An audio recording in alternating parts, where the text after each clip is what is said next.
Lendo os evangelhos após a ressurreição os evangelhos que falam após o relato após a ressurreição do Senhor Jesus, alguns ficam em dúvida: será que o Senhor Jesus subiu 2 vezes ao céu?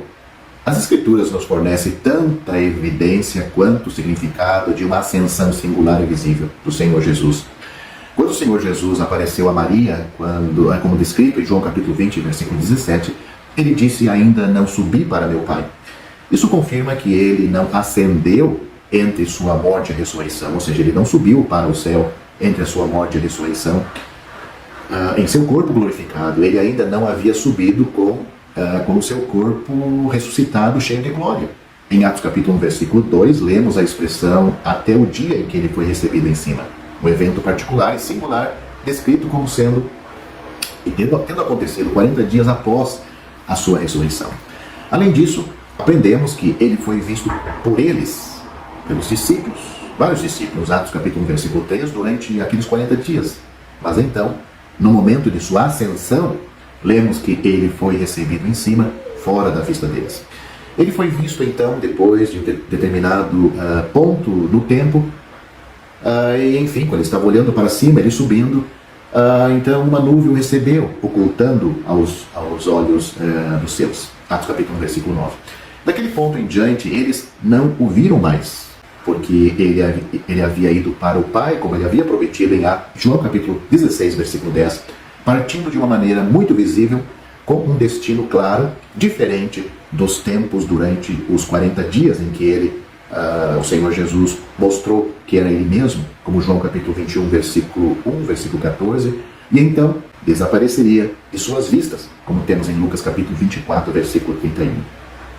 Esta prévia descrição evidencia que a ascensão foi um evento único e singular do Senhor Jesus.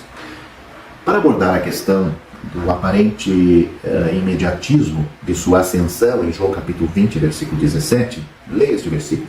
Sugerimos que esta linguagem é uma consistência com a do cenáculo, quando o Senhor Jesus disse aos seus discípulos: vou para o Pai, João capítulo 14, versículo 12, que ele mais tarde repetiu.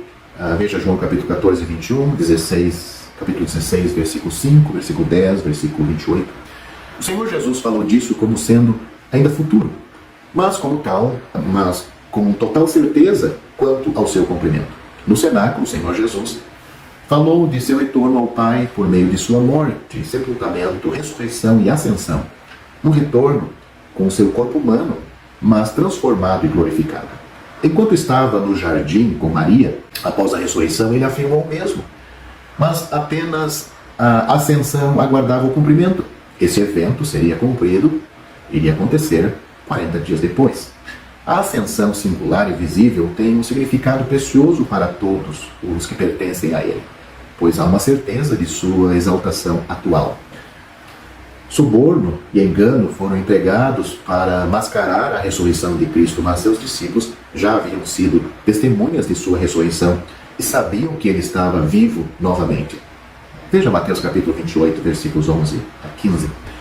Houve também testemunhas de sua ascensão, para que todos os que lhe pertencem tenham a firme compreensão de que ele deixou a cena de sua humilhação aqui nesta terra e entrou em sua exaltação no céu. O breve relato de Marcos sobre sua ascensão nos diz que ele estava sentado à direita de Deus. Marcos capítulo 16, versículo 19. Ou seja, Marcos, o escritor de Marcos, pelo Espírito Santo apresenta o Senhor Jesus com seu corpo glorificado lá à destra de Deus. Lendo as epístolas, vamos aprender que o Senhor Jesus, em sua ascensão e exaltação, ele funciona como cabeça da igreja. Você pode ler isto de uma maneira clara em Efésios capítulo 4, do versículo 8 ao 16. Que o Senhor Jesus lá do céu, ele governa o comportamento na igreja. 1 Timóteo capítulo 3, versículos 15 e 16. Ele também serve como grande sumo sacerdote ao seu povo. Hebreus capítulo 4, versículo 14. Ele age também como advogado nas falhas do seu povo. 1 João capítulo 3, versículo 2. E tem autoridade sobre todos. 1 Pedro capítulo 3, versículo 22. Portanto, o Senhor Jesus não subiu 2 vezes para o céu no seu corpo glorificado. Quando ele foi sepultado, o seu corpo ficou na sepultura. É dito que a sua alma e o seu espírito foi para o paraíso. Ele disse para aquele ladrão na cruz, em aliás, em Lucas capítulo 23, ele disse: hoje tu estarás comigo no paraíso. As testemunhas de Jeová e os adventistas tentam distorcer este hoje tu estarás comigo no paraíso, tentando fazer uma tradução que isto seria no futuro, que o Senhor Jesus e o ladrão e todas as pessoas que morrem ficam na sepultura, o seu corpo fica dormindo, e a sua alma e o seu espírito, enfim, estão todos adormecidos, mas não é assim. O apóstolo Pedro, quando ele fala em 2 Atos capítulo 2, melhor dizendo, ele diz que a alma do Senhor Jesus e o seu espírito estava no Hades, ou seja, o lugar onde está a alma e o espírito dos mortos. O Hades era um lugar, se podemos dizer, o Hades não define o lugar. Para nós entender, temos que ler o texto e o contexto onde essa palavra aparece.